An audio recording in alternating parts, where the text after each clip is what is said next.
What's up guys? So I know you're all expecting Esme's birthday video today, but there's been a slight change of plan. You'll still get Esme's birthday video, we're just not going to upload it just yet.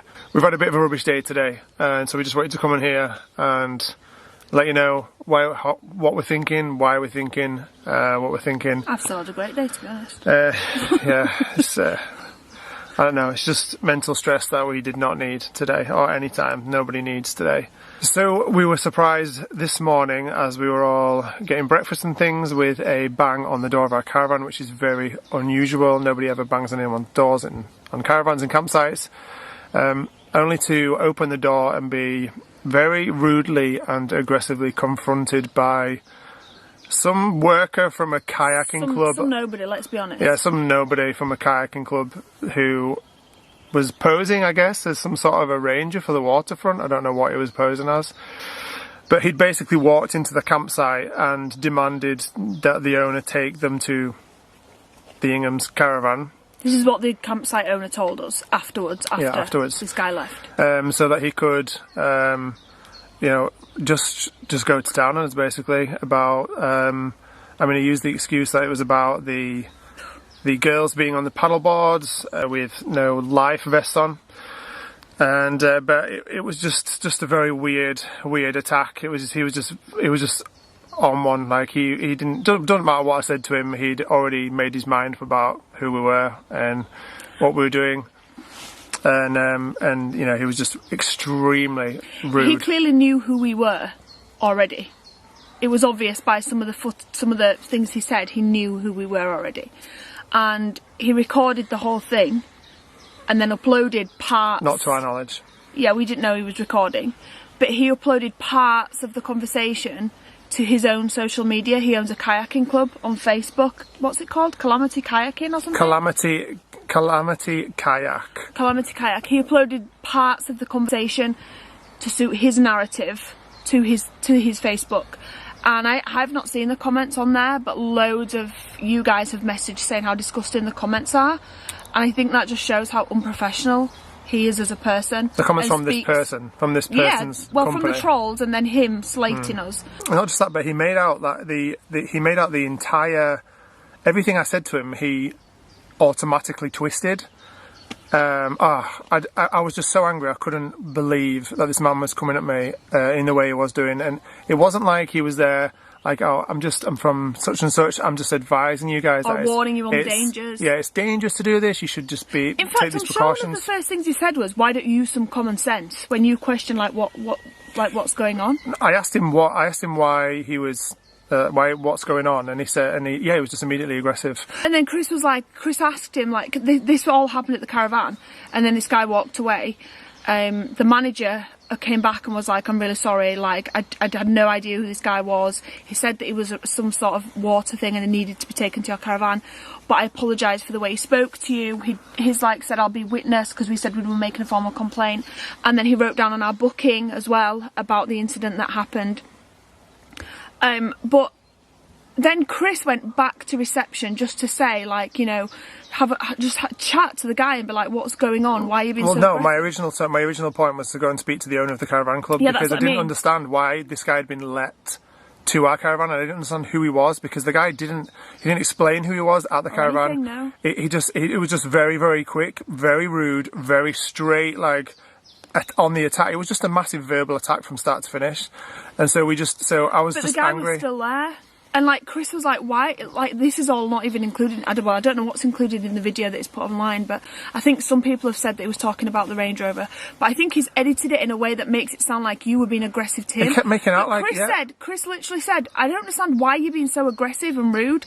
And he went, "Oh, you think you're so mighty with your black Range Rover and your big caravan?" Like, what relevance is that? Long story short, he was just a nasty, nasty piece of work. Anyway, it's just something that basically he used the excuse of the fact that he's had loads of complaints overnight about our unsafe use of paddleboards on the loch. Now, basically what's happened is that all of our usual weirdos that follow us have been obviously contacting this person, like they do everywhere we go, Let's warn them about the Inghams, you know, warn them about Chris Ingham is a scary deviant, does this and does that. No, I don't do anything, I never have done. It's malicious, made up rubbish. Let's warn them about the Inghams, you know, warn them about Chris Ingham is a scary deviant, does this and does that. No, I don't do anything, I never have done. It's malicious, made up rubbish. Yeah. Like, and I literally have to put up with this BS every single place we go, and I'm literally so mentally done with it. And today has just been the icing on the cake. I do just want to point out that this is not just about the Live Fest. If I mean, it turns out from links that people have sent that most Scottish people, or not most, but a lot of Scottish people didn't even know about this bylaw a half ago. So we don't even know if it's a bylaw, but that's irrelevant, whether it's a bylaw or not. Number one, you don't approach a family like that when there's children there, or even if there's not children there. And number two, it's irrelevant if it's a bylaw or not, because if it is unsafe to be in the loch with undercurrents and things like that, we want to be made aware. We don't mind being made aware. There's no signage anywhere. There's no information to tell you you shouldn't, you know, you should be extra precautious. You know, the water was completely calm and still. But that's not the first incident on this trip, because we have we've had to come and sit. We've had to leave our children where we're staying. Obviously Isabel's looking after them. Yeah. And we've had to come and sit in a freaking bush to film this. Because if some of you guys see the colour of the curtain in the background, I don't know how you do it or what you do, but you spend hours searching where we are and then post online, oh, they're at this cabin because look, the curtains are the same. We've had to come and sit in a bush to film this. And then we have the usual freaks uploading videos about our location, where we are, contacting the campsite, the Inghams are doing this, they're breaking this rule, they're breaking that rule. We're not breaking any rule. We don't break rules, Thankfully, the campsites, when we explain to them, are apologetic and they understand, but it's not right.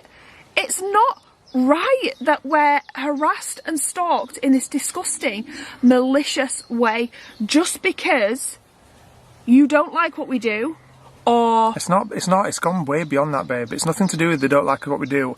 It's an obsession. We have a few people that are just so deeply obsessed, it's become their full-time daily lives to literally do this to us, to try and damage us in whatever way possible, make up as much BS about us as they possibly can, and spread it everywhere. We don't post online about what we go through. No, never.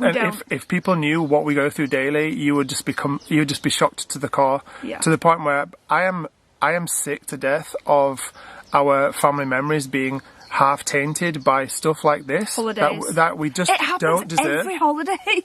Something happens. Every single holiday we go on, something happens, some drama unfolds. To the point where something happens. To the point where we love making these videos online, like we adore it. It's the thing we love to do most, and 99.9999% of you guys that watch these videos are just the amazing, supportive, normal people that watch these videos and appreciate them for what they are.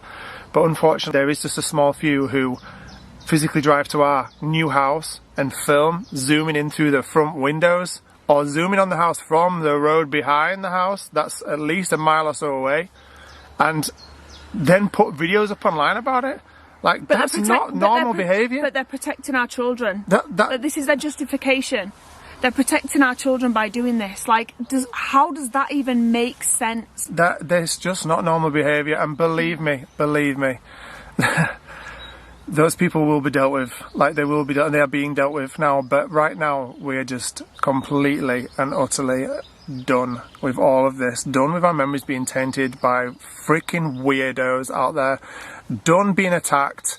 Done with it all. This guy this morning was 100% on the troll side. He knew who we were. It was a personal attack, nothing to do with advising us. He has no actual authority, the guy who came to see us, from my research, to even have done what he's done. He's just some random Joe thinking his job's worth, you know, coming to try and have a personal attack on us, basically. That's what it was at the end of the day, which is now, you know, it's just, we're just done. Yeah, so that being said, guys, I apologise to all of our lovely iFam that love our travel vlogs, but we're taking some time away from the camera because, like Chris just said, it's not fair on our children that every single holiday we go on is tainted. It's not fair on me and Chris that we're constantly paranoid about posting and locations being searched and googled and posted online, and they're contacting campsites and us having to justify and explain to caravan site owners that this is happening because of this and this is the reason. and this is what we have to deal with wherever we go. Constant calls to the police, constant calls to social services. Yeah, it's just not worth it. We want to enjoy holidays, we want to make memories with our children, and we don't want that tainted every day by you absolute weirdos that can't leave us alone, that can't just let us have some privacy. And when I say privacy, and don't even dare try and turn it round. You put your life online, so you deserve it. You showed the island in your kitchen, so therefore you deserve to have your address leaked all over online. No, that's not how the world works. And if it was spun the other way, and I did that to you online, it's uproar. There's absolute uproar. I share somebody's first name online, their first name. Oh my gosh, Sarah's doxing someone. Oh my gosh. You people seriously need to get a reality check and get a grip. Yeah, literally. Because what we go through every single day at the hands of you is actually disgusting and on another level. The thing is that the world is wising up to this sort of abuse, is wising up, and it will come a day where every single one of you fools that do this to us every day are going to answer for it. Yeah, to the point where we move into a new house, so we deserve people driving past and zooming in on our front window and making videos about our address and about the history of our address, about where it was built and stuff. Like, come on. I mean, also going to say though that in the past, when we've tried to have these people removed from doing this type of thing to us online, it has always been a case of, is it worth it from the amount of money that it costs, because it's in the tens of thousands. And Chris has always said, yeah, we should just do it, and I've always just said, no, just ignore them. I don't care. I don't care. Let them post what they want. I don't care. Why are we wasting precious money? Why would I spend tens of thousands of our pounds on these weirdos? Just leave them to it. I really don't care. But actually now, we have agreed that enough's enough. It's worth it. Every penny. And we're not doing this anymore. Bottom line, guys, is that we are just two normal parents, and I think actually we're pretty good parents, and we give our children a life of dreams, and certainly one that I would have considered a dream life when I was a child. And twist and make out like I don't do those things, and I never have done those things. I'm just a normal, hard-working dad, and that's the end of the story. That is where the story ends. Like, I'm actually pretty boring. I'm just a normal, hard-working dad. I'm not any of the weird things that you're made out the small weirdos try and make out constantly that I am. It's just their their bread and butter. You know, Chris is this, that's why we're doing this. You know, I'm not. You know, I never ever have been at all throughout any of this. And I'm a human being, and I have feelings. You know, and I literally, you just couldn't imagine the level of pressure that is on the both of us. And we're just human beings at the end of the day, and we're not infallible, and we're not indestructible, and you know, our mental health matters.